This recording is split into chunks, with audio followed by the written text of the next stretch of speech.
Университеттің алғашқы 3 курсында маған жатақханадан орын бұйырмады. Бірақ бос төсектер бары бәріне белгілі еді. Тым алыс тұрмасам да оқуға бару және үйге қайту үшін жолға 1 сағаттан кетіретінмін. Уақыт өте келе бұл қиындықтар туғыза бастады. Сөйтіп деканатқа арыз жазып, озат оқитынымды ескерулерін сұрап, ақыр соңында жатақханадан 1 орын бөлгіздім. 3 орынды бөлмеге орналастым. Менімен бірге өзімнен кішірек 2 студент тұратын. Екеуі де көңілді жігіттер. Жатақхананың бір бөлігінде 4 бөлме, 1 әжетхана, 2 раковинасы бар, 1 қол жуғыш және айна. Ас үй 1 қабат тұрғындарына ортақ. Біздің жанымызда өте көңілді, мейірімді, жақсы 3 қыз тұратын. Бағы жанғыш адам екенмін. Себебі басқа блоктар мен қабаттарда тұратын таныстарым көршілері жайлы түрлі ақылға кірмейтін заттар айтып, үнемі шағым түсірушы еді. Ішкіш төбелескіштері көп екен. Біздің көрші қыздарға үстіңгі қабаттан үнемі құрбылары қонуға келетін. Себебі оның бөлмесіне ұйықтау мүмкін емес. Бірге тұратын көршілері бір түрлі қорқынышты ән тыңдайды да, даладағы уақыт пен жан жағындағы адамдардың не істеп жатқанына қарамастан, кез келген уақытта даңғырлатын қосып қояды. Көршілерімнің арасынан өзім артық көретінім Ләззат. Қыздардың үлкені менімен жасты. Мейірімділігімен, жарқын жүзімен, жігерлілігімен баурап алды. Жаңадан келгенде көп көмектескен, содан жақсы тіл табысып кеттік. Оны бірден ұнатып қалды деп ойлайтын шығарсыздар, бірақ олай емес. Басында мен оны мүлдем байқамайтынмын. Көрші тұратын қыз ретінде қабылдадым десе де болады. Кездесіп жүрген қызым ол кезде жоқ. Өзім де біреумен жүрге асыққан емеспін. Батан болмасам да мен үшін оқу маңызды еді. Ләззат маған сөз тапсыруға, реферат жазуға көмектесетін. Мен де қолымнан келгенше жәрдемдестім. Оның жігіті болмағанын білмеймін. Жанынан жігіт атауымды көрген жоқпын. Жақсы дос болып кеттік. Адамдарға да өмірге де ашық. Ләззат жеңілтек қыздардың қатарынан емес, бірақ кейде ашық киінетін әдеті бар. Жігіттермен өзін еркін ұстайтын. Таңертең киетін сүйікті киімі қысқа топик пен белдемше. Бұдан сымбаттырақ болғанда жігіттердің назарынан тыс қалмасы анық. Қалай айтсам екен, ол тәбетті еді. Жоқ, мүлде толық емес, бірақ сонда да арықтардың қатарынан емес. Шынымды айтсам, маған ұнайтын қыздарға ұқсамайды. Мен оған жігіттің көзімен емес, дос ретінде қарайтынмын. Бір күні неге екені есімде жоқ, бірақ көңіл күйім айтарлықтай көтеріңкі еді. Маған тән емес жеңілдік. Дастарханымды жуайын деп бөлмеден қол жуғышқа шықтым. Бәрі ыдыс-аяғын тамақтанғаннан кейін жуса, жатақханада тек тамақ ішу үшін шаятынбыз. Осы уақытта бөлмесінен Ләззат та күліп шықты. Екеуміз амандасқанымыз сол еді. Мен оған бірінші рет қысқа белдемшесі туралы ескерту жасадым. Ерекше көңіл күйімнің әсері ғой бәрі. Басқа күндері батылым жетпесі сөзсіз. Ләззат қашанғы осылайша жалғасады? Аясайшы бізді, дедім мен жанынан өте бере. Өзім үшін күтпеген жерден бөксесінен ойнақы қағып жібердім. «Ей!» деп күле шыңғырып жіберді де, маған жылдам жақындап, қарымта шапалақпен салып жіберді. Күн керемет өтті. Ал кешке аяқ астынан топ ете ляска туралы ойлай бастадым. Басымда сан алуан қиялдар кетті.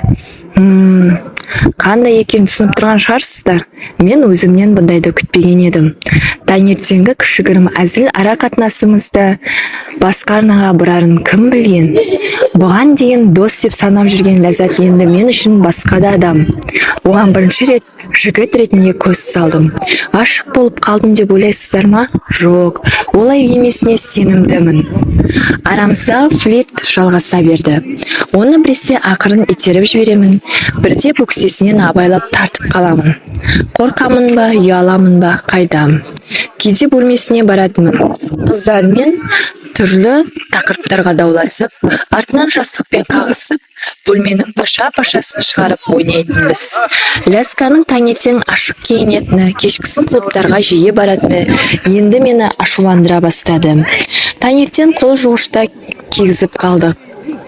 Бұл жолы оған байсалды түрмен ескерту жасадым.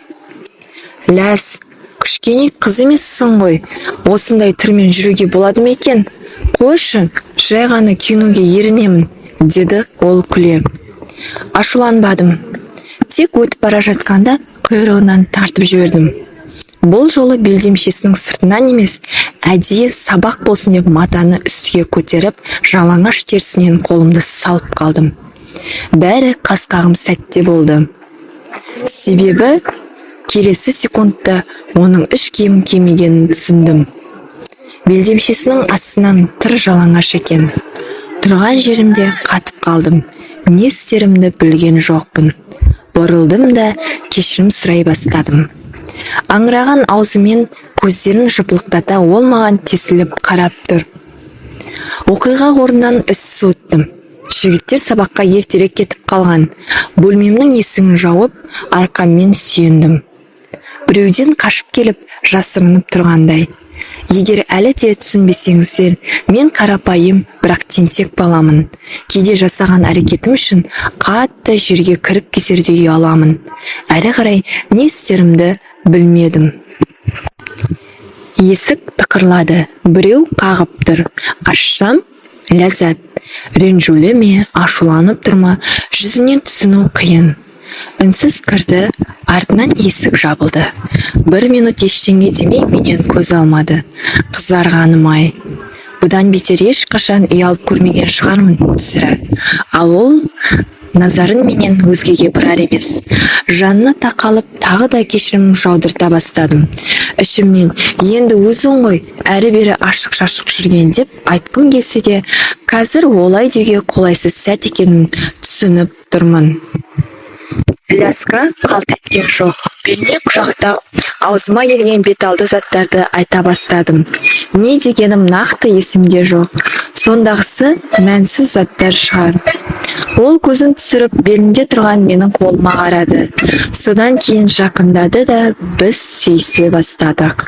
Дәл осы сәтте өлердей қорықтым. Себебі оның ойында не барын білген жоқпын. Мүмкін тілімді тістеп алғысы келген шығар. Басымдағы ойлар сан саққа жүгірді. Абайлап сүйісе бастаған біз бірер сәттен кейін құштарлана сүйісіп жаттық. Бұрын соңды болмаған эмоциялар.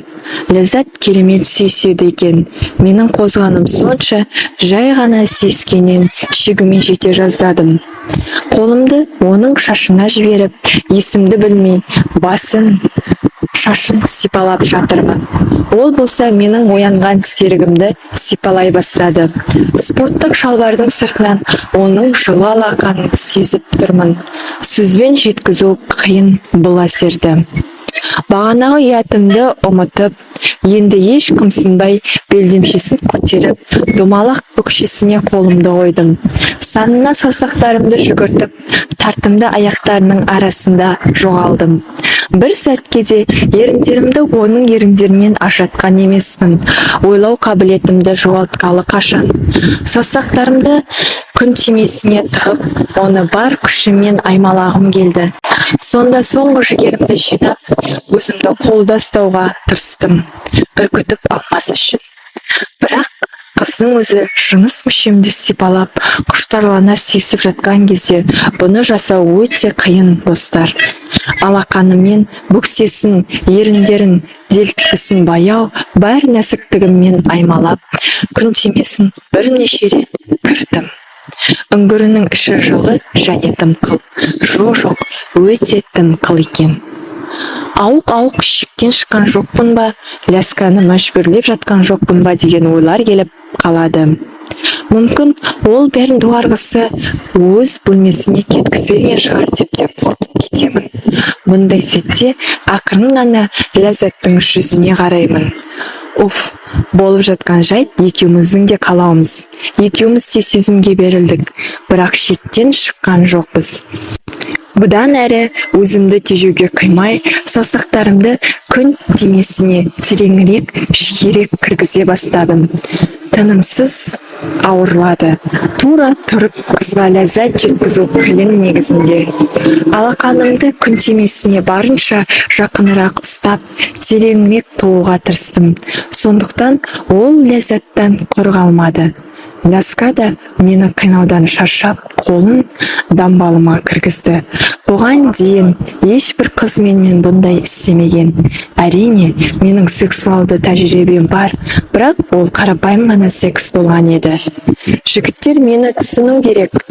Қыздың өзі қолын сенің іш киіміне салса, бұл эмоциялар мүлде бөлек. Осыдан 3 жыл бұрын тым жас кезімде жай ғана осы қимылы мен шегіме жеткізуге жеткілікті еді. Ләззат жұмыртқаларды қолына алып, оларды сипайды да ұзындығымен жоғары көтереледі. Сосын қайта астыға түседі. Серігімді жұдырығына алып, тез-тез астыға үстіге қозғай бастады. Бұлай қанша тұрғанымыз беймәлім. Мүмкін бірер минут қана, мүмкін жарты сағат.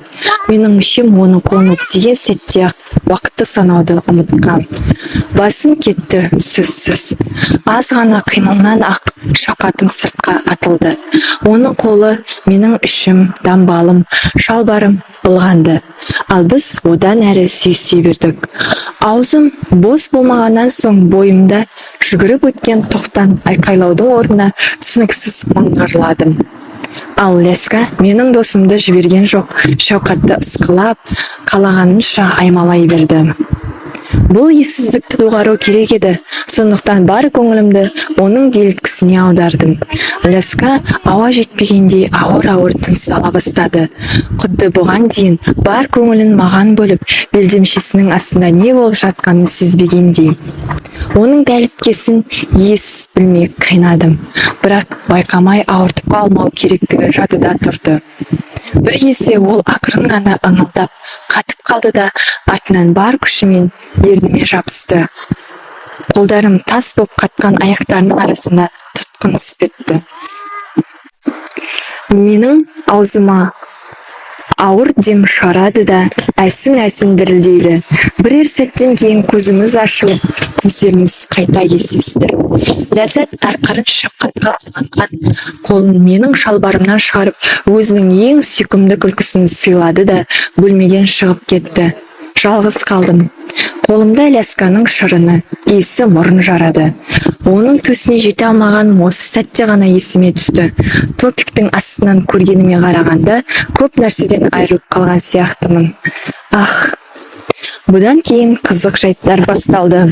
Екеуміз де қалағанымызға қол жеткізіп, қызығушылығымызды қанағаттандырып, қайтадан еш уайымсыз жай ғана дос болған шағымызға оралған сияқтымыз. Бұл маған ыңғайлы еді. Бір күні Ләззат дискотекадан ертерек оралды. Менің көршілерім де клубқа кеткен, сондықтан бөлмеде жалғыз едім.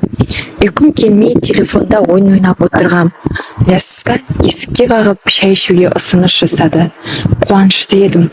Маған онымен уақыт өткізген, бірге фильм көріп, күлкілі роликтер тамашалаған ұнайтын. Кейде жалғыз, кейде достарымызбен кездесетінбіз. Бұл жолы фильмге тым кеш болғандықтан жай ғана ютубты шарлауға кірістік.